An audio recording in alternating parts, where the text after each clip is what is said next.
Welcome to It's All Fine and Dangy, where we talk about community, health, culture, and all of the big and little things that make life good. Here are your hosts, Dan and Angie.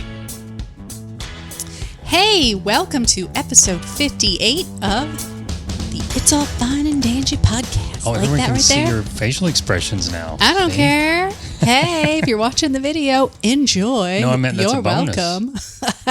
Bonus. We are so happy that you took the time out of your day to sit down and give us a watch or a listen to if you're listening to the audio version of the podcast. But we are recording this today for your viewing pleasure.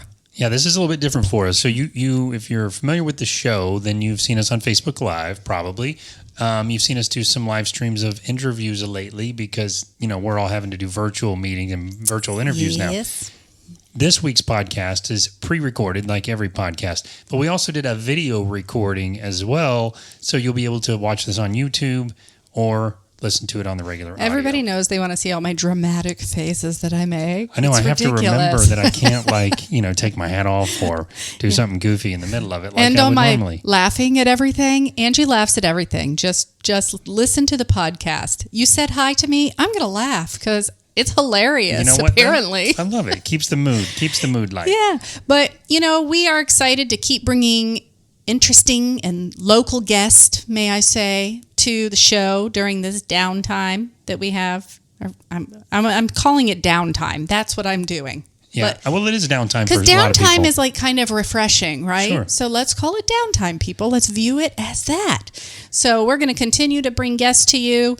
I want to say every week, but sometimes things fall through. So it might just be us sometimes. Yeah. But hey, hopefully we'll bring you some great content. That's right. We also wanted to mention that we were part of CyberCon 2020. If you didn't see that, then I encourage you to go to the Hanging with Web Show's Facebook site. You can also go to CyberCon 2020's site. This is on Facebook for all of them, for clarity.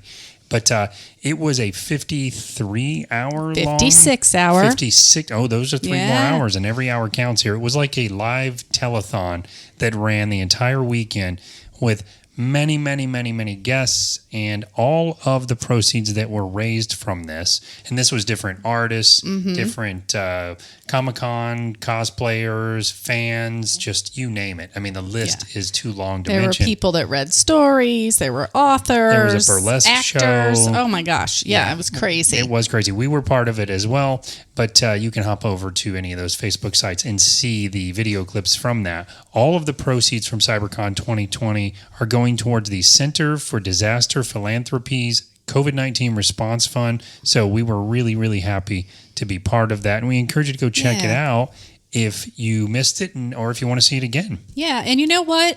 Being a part of that virtual CyberCon actually kind of enticed me a little bit to want to go to an actual MegaCon and check it out. I know, me too. I've never been to one, but I think that'll be neat. Because I've always had the false impression, I guess, that they're mainly about comic books, but there's really so much more. I think that's sort of maybe the foundation of it, but yeah, there is so much more. And honestly, for my books under the Daniel Fox books that I've written, I would like to go set up a booth there anyway. I think it would be a good crowd that would kind of gel well with my stories. Yeah, I think that would be a great fit, and I think from everything I'm seeing from CyberCon, it looks like a fun crowd. People are just there to be creative, express themselves, and have fun. And that seems like my kind of crowd. That's right. Hey. So we did a really cool interview with a local author today, which is coming up. Obviously, we're recording this after we had the interview, but we're supposed to go for a bike ride after that. We're gonna. So we got to get out there and get some fresh air around the neighborhood. Well, we can for sure. So also I want to talk a little bit about some of the stuff that I've been doing.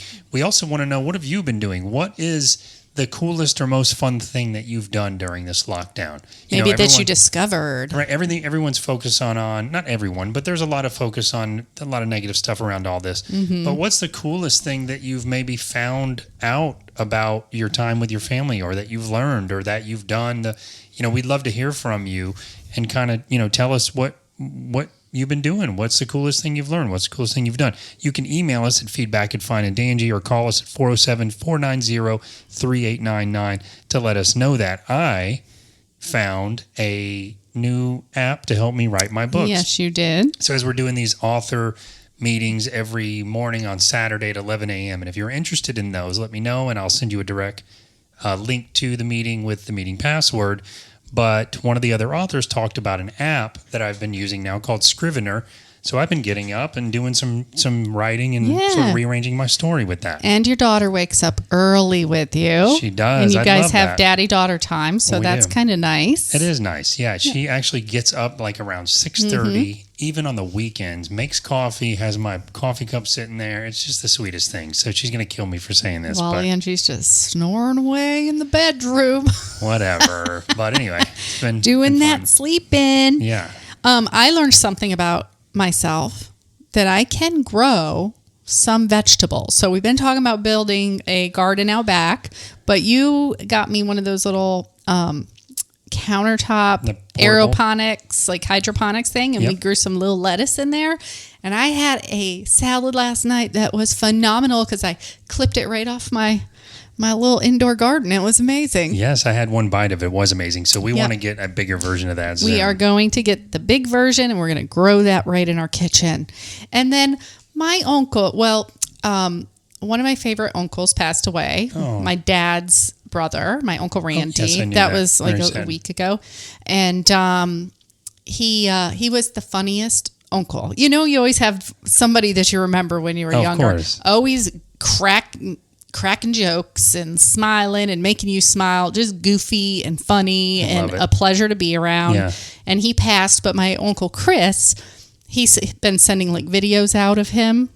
They're all hilarious, by the way. But he found one of me when I was I was probably a couple months old. Yeah. And my Uncle Randy was like trying to make me smile, of course. Yes. And it was just kind of very nostalgic to see that because my mom doesn't really have any of those videos or anything.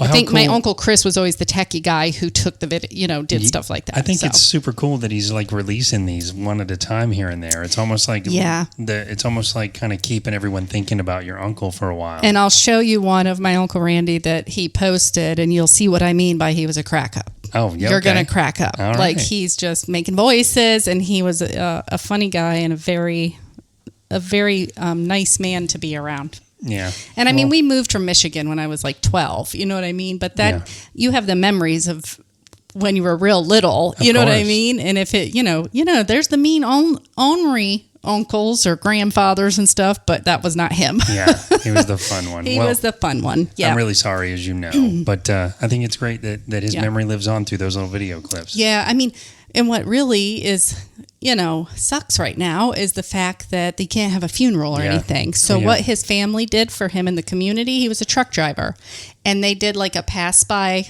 thing, memorial where all these big truckers, because I think I told you he used to work like for a cement company, and I always used to go there where my grandma worked there too, and I'd climb up those the piles of dirt, big piles of dirt and rock, and it was very cool when you're a kid, know.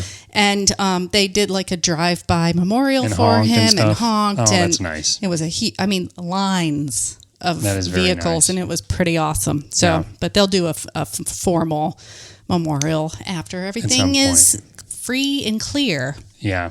My grandmother passed away a couple months ago, and we were planning like a memorial that now we don't know, same kind of thing. We just got to let it slide. But, people are getting creative in ways to memorialize people and to remember people. And I've seen things from funerals to birthdays to pregnancies and births and all that kind of stuff, and how people are dealing with the different ways. Because really your only choices are you can either find creative ways to proceed, or you can totally melt down and lose it. And Carlos, as we talked about, Megan is having a baby, and he did a whole show about how to deal with this during the and I love their take on it, because I'm paraphrasing a lot, but he mentioned things like someone doing a video in the delivery room and how he'd be watching, and and it's a really nice way to look at it instead of keeping it positive.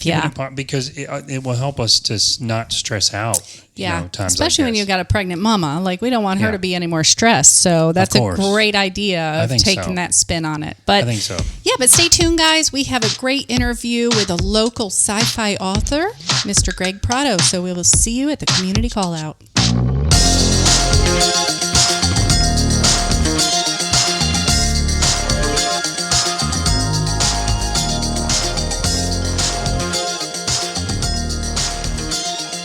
Well, there it is. Hey guys, welcome back to the Community Call Out. And we are on episode 58, and we have an author. Did I get that right? Yes. You did. Let me get my grammar correct while I'm speaking to an author. We have an author from our neck of the woods. Oh, I'm from Apopka, so I'm allowed to say that. You're officially from Apopka I'm now. from Apopka, and our local author is from Apopka, and it is Greg Prado, and he is a sci-fi writer, and he's going to have a lot in common with Dan here because you guys are both authors. That's right. Yes. So first things first, we just like to let our audience know a little bit about you, Greg. So just a little bit of personal, maybe, hobbies, family, pets, whatever you want to share. Well, yeah. I mean, obviously you said it. I'm Greg Prado. My family and I have lived in Apopka for about 5 years. Before that, we were in Orlando, so not exactly too much of a difference still there. local, sure. Exactly. We've got 2 cats that we both love insanely. And I've been writing for about 10 years now. Oh, wow. And Great. my first book came out January 1st of this year. And now I've got 3 full novels out and 2 novellas. Oh, you wow. are. Okay, so, as a writer myself, and I write novels as well, fiction, when I saw all your books, I thought, how is he cranking out so many books so fast? So that's impressive. Okay, tell me what a novella is. Okay, Should so I know that? Yeah, I don't know. It's so in my particular case, you've got several different audiences, right? You've got some that want to sit down with a long book, like the Lord of the Rings type audience. They want to get immersed in a world. Or as I just got Angie reading, the Tommy Knockers. Yeah. I forgot it was like, It's like, that thick. It's a thick one. Yeah. No, that some people really want to get in that. Like that's they want the entire thing. Mm-hmm. And other people, honestly, they don't. Their attention is not for that. Like if they sit down with a book that's that long, they're going to fall asleep. And so the nice thing about a novella is it's between 20 and 40,000 words. So it's a lot shorter. You can get through it in 2 or 3 hours if you really focus on it. And they're a good opportunity. It's a very different experience writing a novella because you have to realize how to get your entire plot arc without going over and getting too wordy, which is difficult for me. But my most recent one, the readers really love, so that's going well. And what was your most recent? It's Peacekeeper. So it's about a doctor who goes behind enemy lines during World War III to rescue a medically fragile patient. And as soon as he gets to that patient, he realizes that she is being hunted by this robotic assassin type thing. Okay. And so he's got to kind of run away from this, kind of remaining hidden because obviously he's unarmed. Sure. And it's the story of them getting out of Berlin. So it's funny how you started that. I'm like, okay, how does the sci-fi tie in here? But you got that with the robotic thing, chasing someone, hunting someone. I like it. I do too. It reminds me of Terminator a little bit. A little bit going on. I definitely had a little bit of inspiration there from Terminator, but Sure. I really wanted to go in a bit of a different direction. Yeah. And so the Peacekeepers, it's a bit of a double entendre with the title, were an invention in my world that is this like 30-foot high battle tank looking thing that's like on spider legs. Oh, And nice. when it chases you, it essentially just almost like the Terminator doesn't stop, but in this way it literally just runs through walls after you, and there's no hiding behind cover because it can just run smash through you. it. Oh, it sounds terrifying. Yeah. Just smash you? I mean, really? Like we're much. flesh and bones compared to a tank kind of coming through town? Well, Wonderful. I have a question about a novella as well. So I have never written a novella. I've written 2 full-size novels. Do you start with the intention of writing a novella? Or do you, as you're thinking up the story, do you think, this one I think I could condense down enough to be a novella? Every author is different, but me personally, I have to, because I am so wordy with a lot of my novels. Yep. My longest novel I've written is 196,000 words, which is around like 800 pages. Yep. Oh. And my shortest novella is right around 25 pages. Yeah. And so, I've got to think ahead of time. How much detail am I going to go into? Where am I taking this plot? Because it's actually really good for me as a writer to be able to practice that because it helps me get rid of some superfluous details that otherwise you might not really need. Right. Yeah. And keep the story really hearty and chunky and right where you want your reader. Yeah. And that seems like it'd be really challenging to do something that's like 25 pages, you said? Mm-hmm. That's crazy. That seems a lot more challenging than writing a larger novel. Oh, it 100% is. Because you got to keep it interesting. Like, how do you capture somebody's attention in just that short amount of time? That's interesting. See, I go back and forth. I think I have both problems. I think sometimes I feel like I'm being too wordy, and sometimes I think something's going to take a lot of writing, and when I'm done and I go reread it, I'm like, wow, that was really quick. I probably need to put some more stuff in there to add more meat to it, you know? Yeah, well, I don't know about you, but when I'm writing, I end up like all through the day as I'm taking care of my little daughter or putting her down for a nap, I'm like in my head, I'm like, okay, so in this scene when he's going to fight these two aliens, right? So it's going to be this, he's going to go do this, that's the way it's going to go here. Right. And so I'm like choreographing the whole thing in my head. So when I sit down to write, I'm like, I know exactly the way the scene's going to go. Wow. I'm so ready for this. You've already had the movie playing in your head. Love it. Do you write every day? No, I actually have tried that, and I found the quality of my writing decreases. Really? I write typically every 3 or 4 days. So you got to store up some. When I do write, it ends up being like I slam out a whole chapter, or, it's. I've gotten to know myself a little bit better. And if I have that like itch to write where like I feel like my skin's going to crawl off if I don't write, that's when I write my best stuff. And so I kind of save my good juices for that time. So I love it. I have to ask this. I've always been fascinated with the process of authors writing. And we do, now that we're in quarantine, and we'll talk a little bit more with you about quarantine and how you're doing with that as well. Mm-hmm. But we do a author's workshop every Saturday with some other authors, or I do.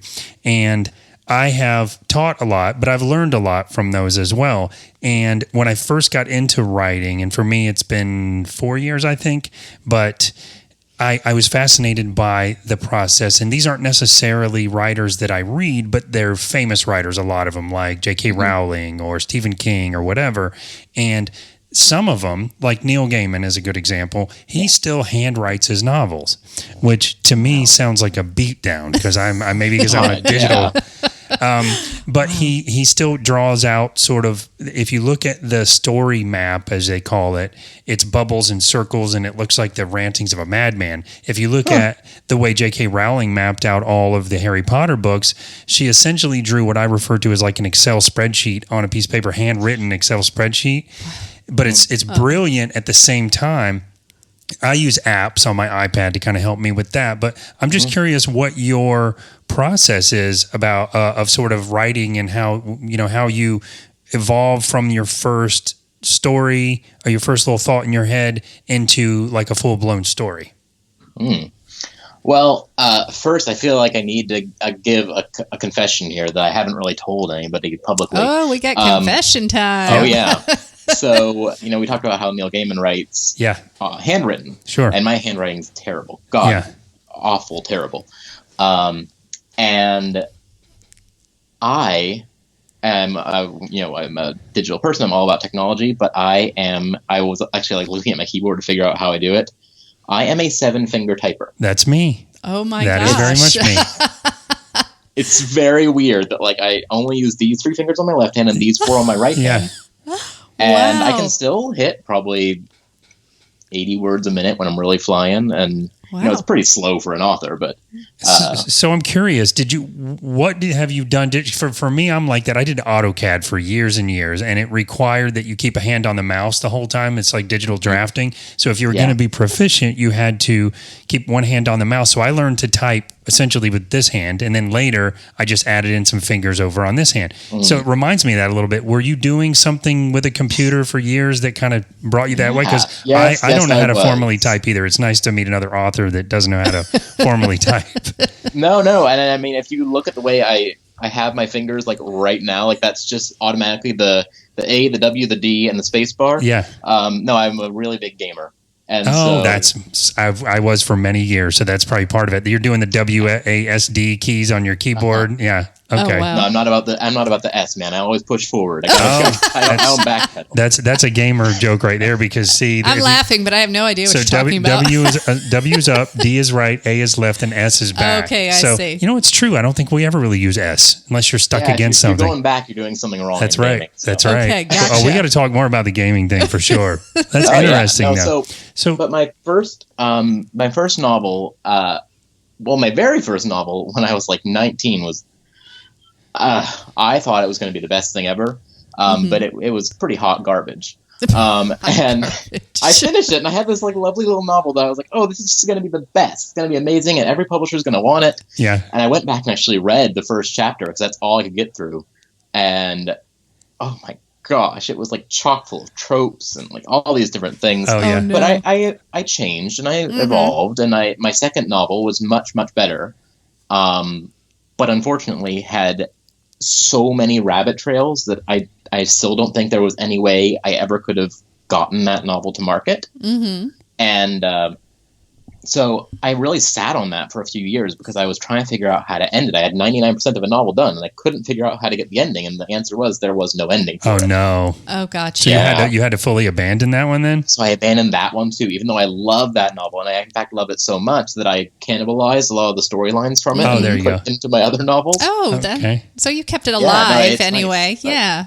And Yeah. You never know. One day it might be worth a fortune. Never know. You know, yeah. that original Hey. story. I have one printed copy, so maybe. Yeah.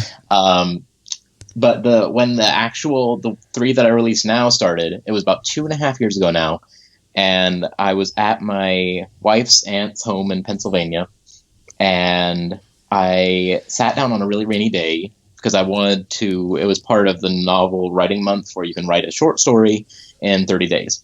Right. And I sat down at like 10 a.m. so it was really rainy. I told my wife I'm going to go upstairs for a couple hours and write. And I didn't come out until about 3 a.m. Oh, wow. And I had written 24,000 words that day, and then another 20,000 the next day, and it was finished with another 3,000 the day after. Oh, so in my. 3 days, I wrote my first novel, the one that's Wow. actually out now. Wow. Wow. That's I'm quite embarrassed. impressive. It took me That a is year. crazy. I can only imagine what goes on in your brain, though, as far as you seeing. I mean, in order to put it on paper like that, you have to me, be having a pretty vivid imagination, or what's going on in your mind that it's already mapped out in there, kind of. Well, And I'm curious Yeah. about that. Is it though? Because for me, and I sound like a crazy person, but for me, I establish my characters pretty well. And sometimes they do things I didn't expect. So sometimes the story, I have a storyboard that I build, and we'll get into how you do that. And that's really what I'm curious about too, is your process. But for me, sometimes I'm like, wow, I didn't know that was going to happen. And I just keep going with it. You do the same? No, exactly. It's funny because everybody looks at me like I'm crazy because I'm talking about these people like they're real people. Yes. But like my mind has a very logical sense of order where if this happens, then this is going to happen. Yes. So like maybe I intended something to happen a little bit differently, but I'm like, no, Evelyn would never do that. Yes. So I've got to make sure that she stays in character there. Totally and relatable. she would do That's like it. great. To me, that's a sign of a good writer though, because you won't bend the action. I think as authors sometimes, and even not authors, we're critical of stories. So when you're watching or reading, if you're like me, I never want to really shoo any artist's work, and I never want to prevent an art. I really want to help promote everyone and every artist, but internally or in our private house, Yes. we're watching certain shows or something, and I'll be like, this is ridiculous. This is what authors talk about, where a character that you've known for many years now does something that makes no sense, so they can move the plot this direction. So And I you're respect. like, why would she kill everyone in the city? That makes no sense. Right. It's You like, never do not that. meaning Yeah. any- So I respect that you Oh. do that because it makes a story hard to digest, and you can't move things right. When you say the tropes, that just for everyone Tell me listening, what that means, please. for everyone listening, if you're not an author or really into storytelling, it's the typical scenarios like the gun jammed, or you couldn't get a cell phone signal, or something that it just sets Not up an original, action. really. It's Well, like, it's just normal stuff that could happen and would probably happen if you need a problem to occur, right? Yeah, it's Okay. basically inventing a problem that has been invented so many times in so many Gotcha. stories that Really, that's happening? Yeah. That's why, Greg, you said it was chocked full of those, right? Because Yeah. you were reading the book and you're like, so could I bad. please put another one of these in here? Yeah. It's like when the teenage kid says like so many times, like I went over there and like is kind of like that. Or like I had the classic overpowered character who had no weaknesses whatsoever. Oh man, that was terrible. Yeah. So back to your process. Do you map out the story, or you just know it, and then you just go for it? Like, do you have a visual aid for any of this? So when I first started with the new novels, one that actually got released, my one rule that I had for myself was I wanted some kind of a very rough beginning, some kind of where I wanted the plot to be around the midpoint of the book, and where I wanted it to be at the end. I know the way I want to end the book at the beginning. That's my one rule for starting. Okay.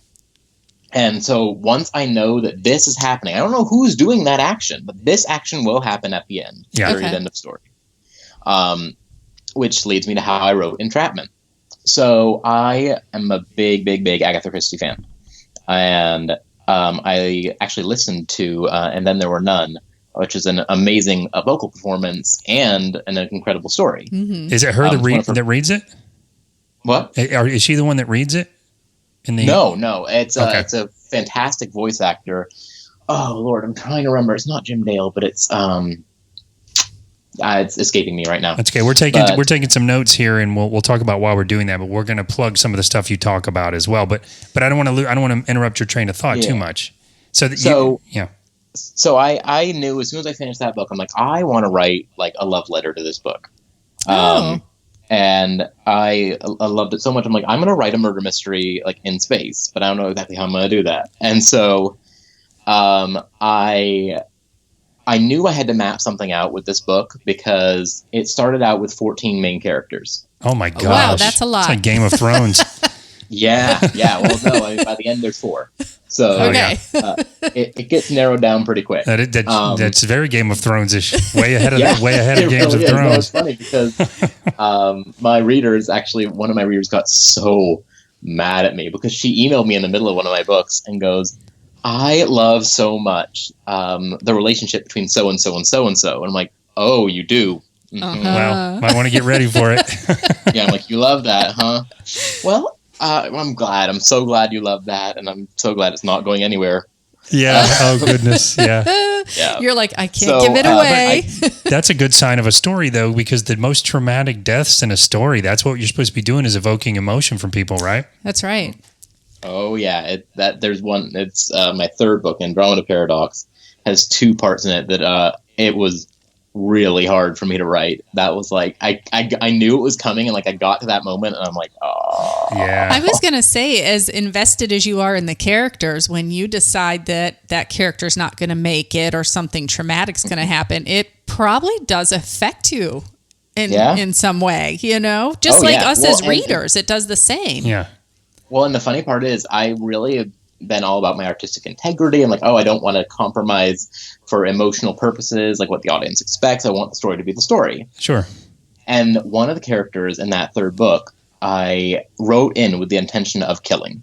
Like, I wrote her in, and I knew that by part 5 out of 8 in the book, she would be dead. Right. Okay. And I got to that part, and oh my gosh, if I couldn't do it. Yeah. I ended up, I changed something a little bit. So there is still something negative that happens. Right. But that's the only death I've ever had in a series where I was like, no, can't do it. She's too strong of a character or something. You just had to keep her around, right? But see, that sounds like an organic storytelling to me. It reminds me of Aaron Paul's character on Breaking Bad, Jesse, who was scheduled to die at the end of season 1, and he made it through all 8 seasons of the show or whatever it was. Mm-hmm. Because the character evolves. You don't know they're gonna, but just in the writing, I think the character evolved. For you, it's much more personal, though. It's like losing one of your best actors, I guess, or oh yeah, yeah.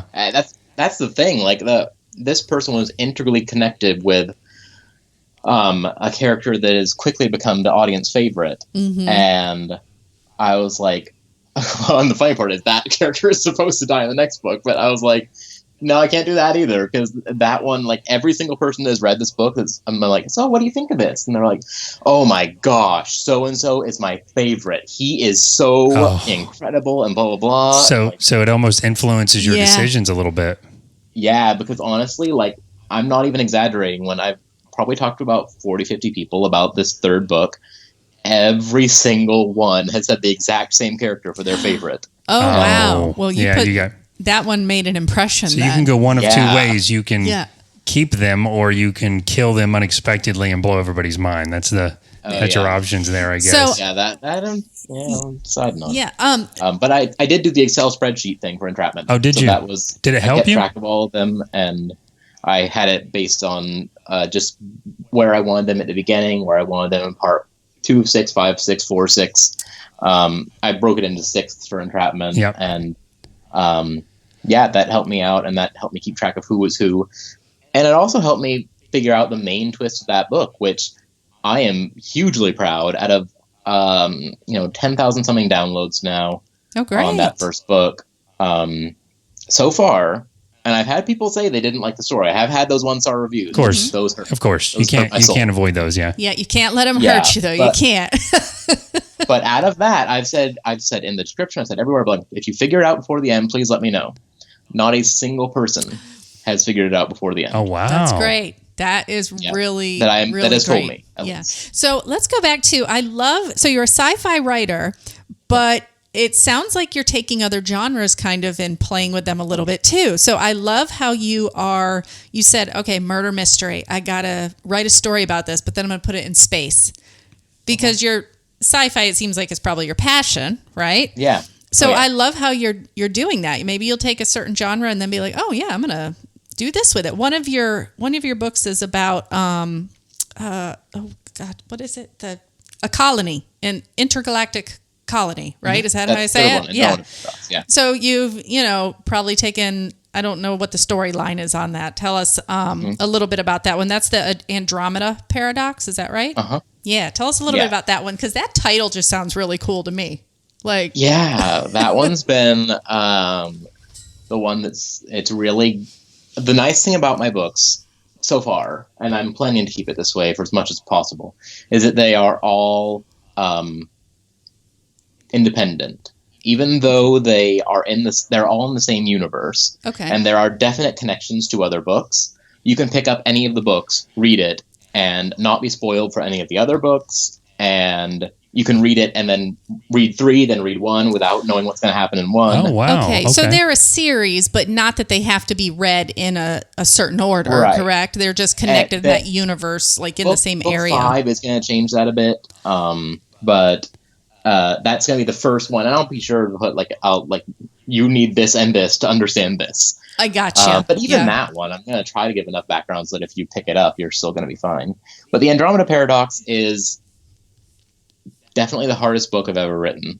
That one was, it was so long. It took about 1 year and 3 months. Oh, wow. And it's 196,000 words, which is hefty. That's crazy impressive to me, even for that amount of time, because it took me 1 year to write my first book, which was about 85,000 words. So props to you for that. Bigger does not always mean better. Believe me, I went to a conference with several really big authors, like 8-9-figure authors, and they said, this book it's too big. You know that, right? I'm like, I know. I realized this after I wrote it. It's intimidating.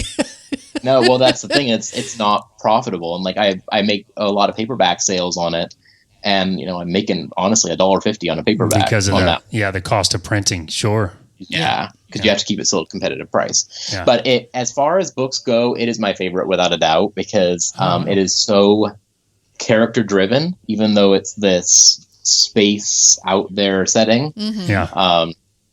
Essentially, the long and short is that a ship crash lands on this alien planet they were scheduled to go to, but not in that way. And it's this uninhabited place. It's similar to the Jurassic period on Earth. So there is no intelligent life, but plenty of animal life. Mm-hmm. Dangerous stuff. But within the first 3 days of landing there, they get attacked by this tribal civilization. Oh, cool. And I like that. Which it's not supposed to be an inhabited planet, so that's a big what. But it's got a lot of the relationships in that story are really unique, and the characters are really well fleshed out, and I love all of them so much that it's a great story. I love it. Wow. I'm gonna have to Well, I'm totally interested in that. I don't one now. know. It's probably a little thick for me. I'm not going to lie. Because I do look at like the thickness of a book. I'm more of like a dystopia type reader, like the easy teen reads. That's what I call them. That's the books I like. You know what? Peacekeeper's free right now. It's a short book. It's such a satisfying story. That's my second novella, but again, they're non-sequential, so it doesn't matter. And it's I've come a long way in my craft, and I was really worried after writing Entrapment that I was never going to write anything better than that. Mm-hmm. But really, it's just I've been getting better at it, which is good, I guess. That is good. And it was really satisfying because the ending bookends perfectly with the beginning, and that's like so far only one reader's noticed it, but it's like if you're watching closely to what's happening, you're like, oh my gosh, it's so funny. This happened, then this happened. Oh gosh, yeah. So I love stories that end in sort of a nice and neat way where all the loose ends are tied up. And there's nothing more frustrating to me than feeling like by book 3 that the author didn't necessarily know which way things were going to go. And they made it up, and it feels kind of disappointing. So I like that when you say the end was perfect for the beginning, it sounds like you mapped all that out ahead of time. So that's just how my mind works. I can't help it because, like, in my mind already, like, yes, I've only got 3 books out and 2 novellas, and I'm writing 2 more simultaneously. He says only. I know. I feel like a slacker. No, it's just my weird mind, honestly. I feel like I'm writing to an audience of 1 right now. But you said you said they just started coming out this year, right? In January? Yeah. So you must have held on to them for a while. Yeah. So my biggest piece of advice that I really enjoyed, actually, and was 100% right, is one of my author friends, my mother-in-law, actually, who's an author, said that if all the authors she's talked to, their one consistent piece of advice, if they could do it all over, is to have several books done before you release the first one. Yeah, really? And I was like, okay. Now, is that for finding a publisher so you have a body of work, or just so you can please your readers? So I am independently published. Okay. There are plenty of traditional published authors and hybrid published where they do some self, some indies, and some traditional. Yep, I'm an independent as well. I went independent because the amount of marketing you still need to do with traditional publishing now is a bit different. And I figured if I'm going to be doing all that marketing myself, what difference is it if I do the editing, the cover, the distribution all myself? I realize now there is a big difference. But, I'm with you. It's a lot of work. It's a lot of scratch too to get editors done and stuff. Yeah. But I would think the reason for having a few out is that if people start, there's a buzz around it. If there gets to be a buzz around it, they have another book to go to by you, and they're not waiting. Well, I'm curious. That is 100% the reason I released them all so quick. Okay. Because if you have that backlog of books, you're literally, there's definitive formulas for all this. Sure. But like you can make almost double the money having 3 books out than you would having 1 book out at a time. Okay. Plus, people are going to remember you a lot more, and if you could come off like a one-hit wonder if you have a book, and then it's 2 years before they won't even remember who you are. Yeah. And, as an independent author, that's brilliant. So I wanted to ask too, when you talk about your writing process, you said you used Excel.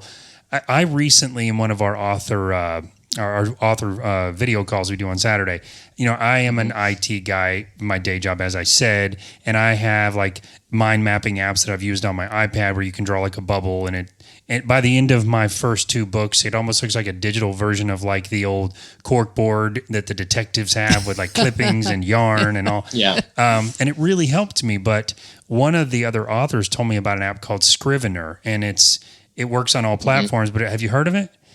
Yes. So to me, I love that you can do like a little character card and map out your character traits. You can do the abbreviated form of a chapter, but then you can go into it and write it, but you can see it all in one place and kind of reorganize. And I wonder, are there any applications you use for that? Or do you just rearrange in your head? Or do you sort of set it and go with the sequential order of things?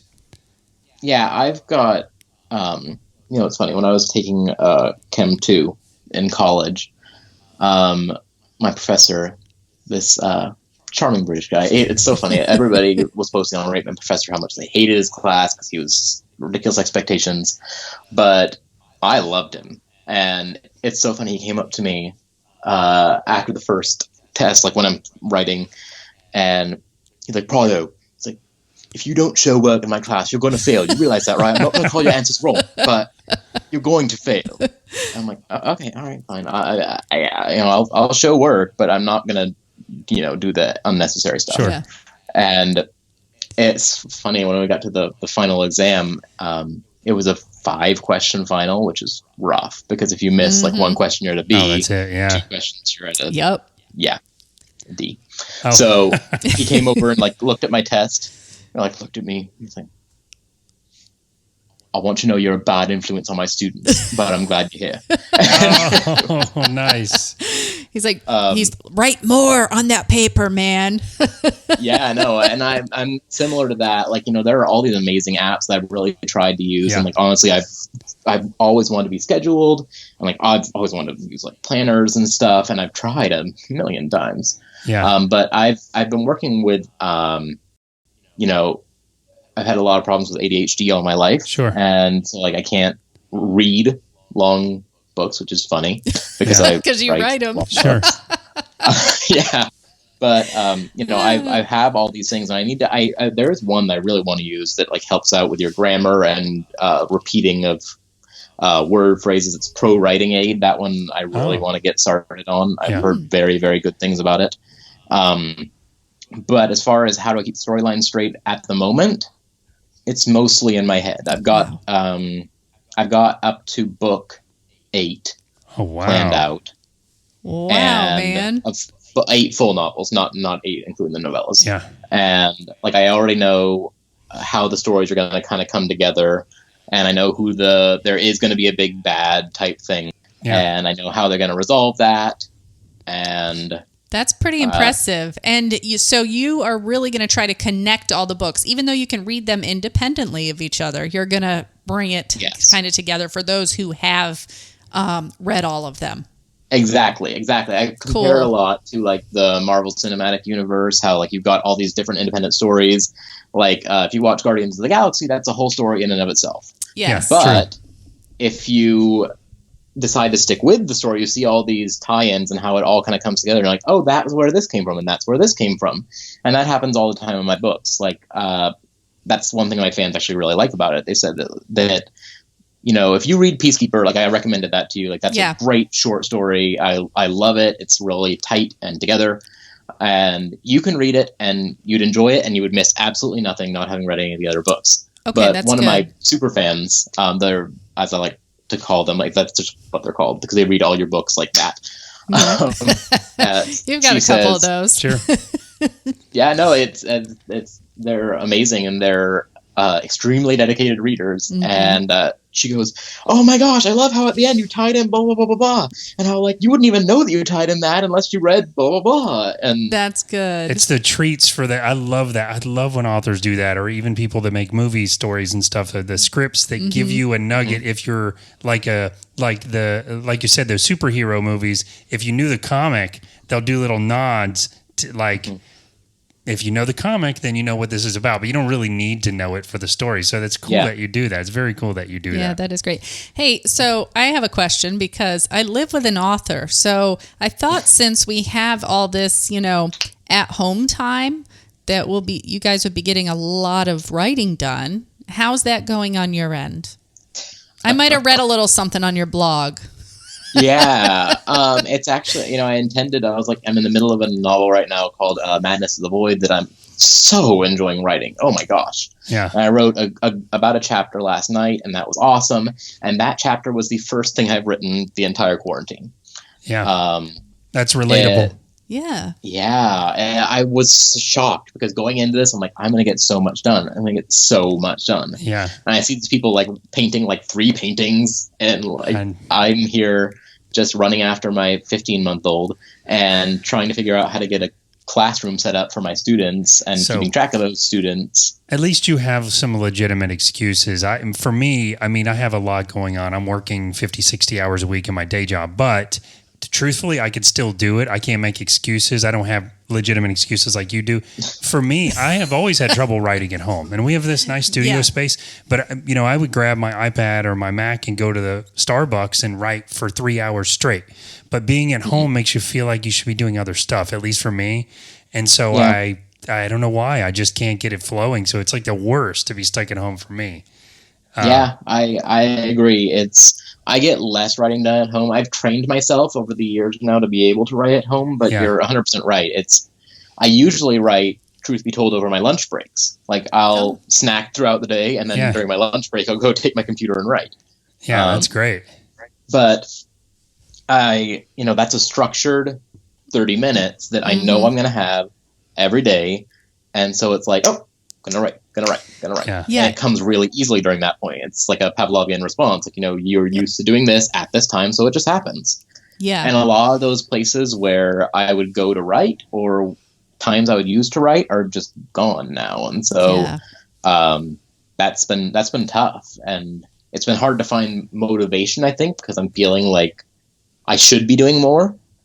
And it's rough. Yeah, that's relatable. Yeah, I think that is one of the things I noticed here is because you can't get out and like do your normal activity of what you would do to go writing, then it's not going to happen. Or you tell yourself, I'm going to do it at this time, but then something else comes up and you want to spend time with the family or you got to, do laundry. Who knows, because it's there in your face. And there's this adorable little girl that one needs a lot of attention, but two, I'm at home and I feel guilty not giving her that attention because I'm like, I'm here. How can I not see her? How can I see her come in the room and be like, hi? I don't know. Hi, Daddy. I don't know how you do it. Mine are 16 and 18. If mine were still little, I'd never be able to get anything done. Just because of that reason right there, where I feel like I have free time, I should be spending it with them. So yeah, I can relate to that one too. Yep. So I wanted to ask also about the artwork for your books. Is that a concept that you have in your head already, or do you have an artist that you work with, or several artists that? Oh, did she come to say hi? Yeah, she's trying to say hi. She can say hi. Sorry, the artwork. Yes. Are you talking about the cover art or like the concept art? The cover art. The cover art. I'm always very interested in where that comes from because that's the first thing people see when they look at your book. So I feel like it's a very I think that's more of a process than writing the book sometimes is choosing the artwork. Yes. It's funny. I just talked to an author yesterday who's trying to really get published. And she told me, it's like, I got really this idea of exactly what I want for the cover and blah, blah, blah. I'm like, okay, take that idea that you have and just crumple it and throw it in the garbage can. Okay. Because you can have these ideas all you want, but with the modern way of advertising, the fact is, if you've got a book in a bookstore, a lot of covers I've seen can be really grabbing. But the difference is in a bookstore, they're this big. Yeah. And you see it and it looks beautiful and that's amazing. And then online, it's this big.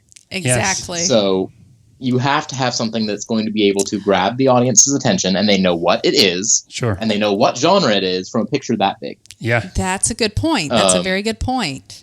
And that's something that was a big learning curve for me. For Entrapment, I've had 6 covers. Yeah. 6. Oh, okay. So Dan's had a couple covers too. Yeah. And I was always like, why? Why would you do that? But I get it, why he wanted to change it. It's a funny thing for an author. I mean, I love your covers too. And I love how the series that you have, they all are very different, but you can tell they go together, which sounds like the stories too. But for me, I never felt like the covers are telling the proper story of my book, and I don't know that I feel like they're very close or much closer than they used to be, but it's a fine line between telling the story, telling you what kind of genre it is, but not telling you too much because I don't want like the twist of the end of my book in the cover either. So I'm with you. It's a fine line, and I agree with you. And I'm lucky enough to have the graphic artist that I collaborate with. She does all of my covers, and she's extremely patient, luckily, because I'm a very finicky person with my covers. After that first one, I had no ideas for the covers before I was like, okay, what's going to work well? thumbnail size for book 2. Yeah. And so book 2 is really where I started from that and worked out. Yes. And so all of my books from that point on, if you'll notice, like, we're looking at their thumbnails, look great in thumb size. You know, and I never thought of that. I love that you mentioned that, even for my own stuff, because when you said this big, and for those of you listening to the audio podcast, Greg is showing, like, you know, the typical, and with his hands, he's saying, you know, you see it in a bookstore and it's like 2 feet by 3 feet or a full size hardback book. And then when you see it online, you know, it's a tiny little thumbnail. So that's what he was referring to. But I never thought, Greg, about how my books might look if the cover's too busy. If you shrink it down, you can't. It looks like garbage or whatever. And I see what you mean. You have very crisp lines in your book, very, very different spots between light and dark, and you can still tell what it is when it's small like that. So that's great. I love that. Yeah. Yeah, I mean, all for any authors listening that are trying to get started, like, all you got to do is look on Amazon on the top 100, and then take your laptop and push it 2 feet from you. Yeah. Anything on the top 100, you can still tell exactly what genre it is. Yes. You can tell exactly what the picture's supposed to be, and you can still read the title, even though it's only that big. And that ties into this sort of discussion I had with Angie at the time, is that, you know, I had a good friend of mine, an artist. I paid him to do the first cover or the second cover of one of my books, and it is an amazing piece of art. I have it hanging in my bedroom, but it was very busy for a book cover. Very detailed, and it was, now that you say that, it reminds me, because I thought, you know, I'm a big Stephen King fan. I mentioned him once already, but his books aren't very detailed. There's hardly anything on the cover at all. So it just, you know, that's colorful. Yeah, colorful. Colors is a big thing. There's striking bits. Yeah, and maybe a little hint, kind of like, I'm looking right now at your latest book, and it's like a face with the eyes. Is that your latest book? How do you say that? Virulence? Virulence. That's actually my oldest book, strangely enough. Oh, wow. Okay. Peacekeeper is the newest, right? Okay. Yeah, Peacekeeper's and Virulence, actually, I need to redo the cover of, because it doesn't fit with the rest of my story. covers. But I like how you can right see now. it small. I didn't know that. I thought I read on your website that was the latest, but maybe I'm mixing that one up there. It could be. Honestly, my website is, I need to keep up with a little bit better. A little dated. I feel like when you're an indie author, like, there's like 17,000 things you need to keep up with. It's so miss any relatable. one of them. I can't tell you how many times I've found like a dead link on my site, and I'm like, oh my goodness, how many people have gone here and like clicked that, you know? So I'm with you. Yeah, no, I feel you there. No, but either way, yeah, I really started thinking about that with Virulence. That was actually, at the time, I wrote that novella specifically for what's called the reader magnet, where you've got like this freebie that you can send out to potential readers and be like, hey, check this out. I actually know how to write. Want to come buy a book? And oh, nice. So I have a question, and this is a weird question for an author, but what does virulence mean? Virulence actually is which we're experiencing right now, how a virus spreads.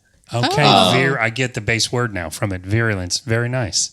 Yeah, so it's how a virus spreads, and that one is that's got several fun virus terms. It's got virulence, it's got virion, which is the virion is the vehicle the virus uses. So in your case, when you're infected with a virus, you are the vehicle for the virus. Sure. So wherever you go, you're infecting people, and that's the whole goal. Like, that's what the virus wants to do. Mm-hmm. Yeah. And in my book, it's a bit of a twist on that, where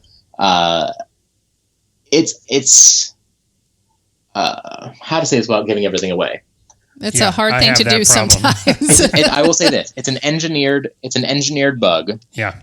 And it horribly mutates its victims, people who get infected. Oh, wow. Okay. So, people should maybe not read this right now. Well, they might get too scared. I was going to say the opposite. I feel like it's a good time to market and plug that one. Maybe, because, actually. You know, like the most popular show or movie on Netflix right now is like Outbreak and Pandemic. Yeah. And people would just like to revel I'm guilty of that. Like, I went through 2 days of like, I'm going to watch every corny end of the world movie that I possibly can in the next couple days. I think I just need to do this. I don't know why. It's a shame because like that one, not to spoil anything too much, but it's got an ending that is very polarizing. I will say that. Oh, okay. And so it's led to it being a little bit less popular than Peacekeeper, but it's got one of my favorite settings I've ever written, where it takes place on a fuel colony that is hanging by dirigibles in the atmosphere of Venus.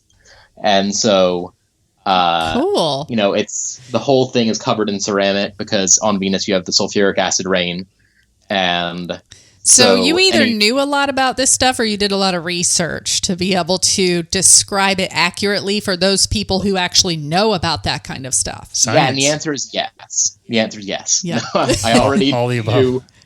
Yeah, no, exactly. I already knew a good bit about it. I've kind of always been obsessed with space. And so 9/10 of my settings are just like cool places I know about in space. So I'm like, hey, this is pretty sweet. Oh, cool. Let's put this in. And so if you look up a lot of my settings, you'll be like, oh, that actually is what it says. Like in Madness of the Void, the one I'm actually writing right now, it takes place in Cygni 404, which is a star system that is a black hole. Oh. But it is oscillating. It goes back and forth like very quickly, like 10 times a day. The stream goes back and forth. And so it's really unstable. And so I thought that sounds like a really cool place for like a Alice in Wonderland style book that like. Oh yeah, no kidding.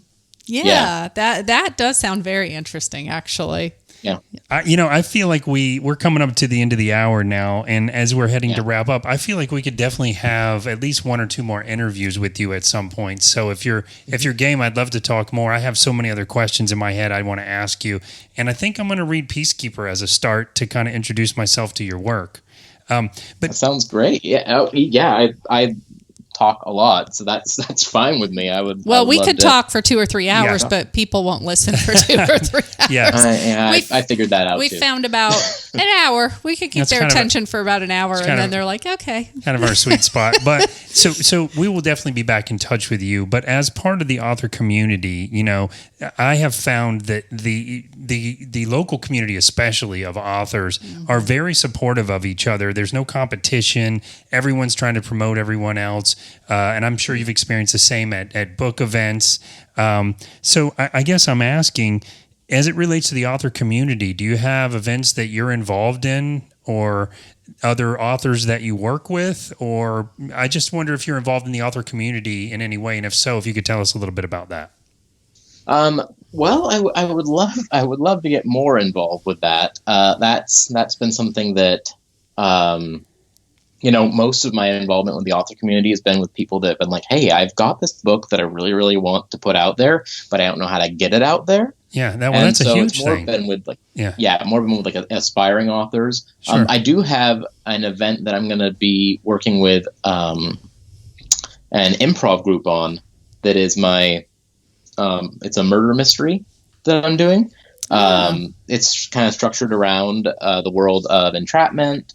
And so as you go through the night, the end of that murder mystery dinner leads straight into the events of entrapment.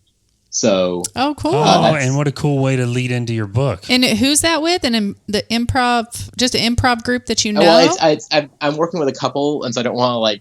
Okay. Give it away. So, okay. But they essentially that's going to be at the Hunt Club Library, just a bit down the road from me. Sure. And that's our library. Yep. July 29th.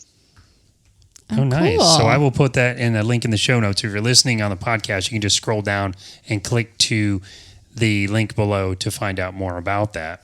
That's cool. Yeah, and that's going to be the first one, and I'm actually doing that one that I'm not allowed to bring food to. But the second one I'm doing in Winter Park on October 3rd or 4th. I'm trying to get the exact date there. I'll get it before. That's good. Yeah, you can send it to us. We'll also get it in the show notes. But that one actually is going to be a full dinner. So that'll be cool. So it's like a murder mystery dinner? Yeah.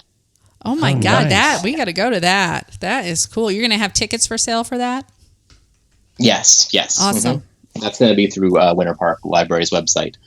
Winter Park. Oh, for the library. Oh, very cool. Very cool. And I should have it's funny that all this stuff is starting at once, like as this crazy coronavirus stuff happened. But I've got a voice actor that I'm working with to do the audiobooks. And he's actually probably going to be able to come to these. And so it's really cool because he's like really gotten into the voices, and he's been an actor for many, many years, and he's incredibly talented, and he's a stage actor. So he'll be doing really well in this, which is, the murder mystery show. Yeah. Form. Yeah. Oh, that is really cool. Oh, I definitely want to go, especially to the dinner one. That would be really cool. Yeah, if there's food involved, we're there. Hey, Absolutely. not going to lie to you. So tell us where everybody can find your books, Greg. Where's the best place to make a purchase or to check out more information about you? The easiest way would probably be to go to my website, www.gregprado.com. You can also look up my stuff on Amazon. That's where my books are being sold. And yeah, my website's probably the easiest. It's got all the links there and Perfect. a little bit more about me too. So, Well, very nice. Well, thank you for taking the time to sit with us today. I know it's a weird time in everyone's life right now, but I'm excited to hear that there is another Apopka author. Yes. That is sort of, I mean, I know you said you're from Orlando. Are you initially from Orlando? I've lived in Orlando for 27 years. Yeah. So I've been here for most of my life. Sure. Yeah. And we always say somewhere along in that mark, as I say with Angie, that just kind of makes you a native anyway. Yeah. I'm yeah. a native Floridian. I already call myself that. So I've been here since I've been 12. Yeah. And I was actually born in the Apopka Hospital, so I've been here for quite some time Oh, too. wow. So you are. He is. through and through. But anyway, thank you for taking the time to sit with us. This has been very informative. I'm excited to read one of your books to get me into your world there with the Peacekeeper. And we look forward to speaking with you again sometime. Yeah. Oh yeah, absolutely. I'm psyched to do it. All right, Greg. Well, you have a great rest of your Sunday. And until we see you next time, have a great one and stay safe. All right. Thank you. All right. Thank you, Greg. Take care. Bye. Let me tell you all about Tornatori's Cafe and Pizzeria. They're located right here in Orlando, and they are hands down Angie and I's very favorite Italian restaurant. And now during the coronavirus, they're doing curbside takeaway, and it's just as good as the food in the restaurant. We've done it multiple times since this whole thing started.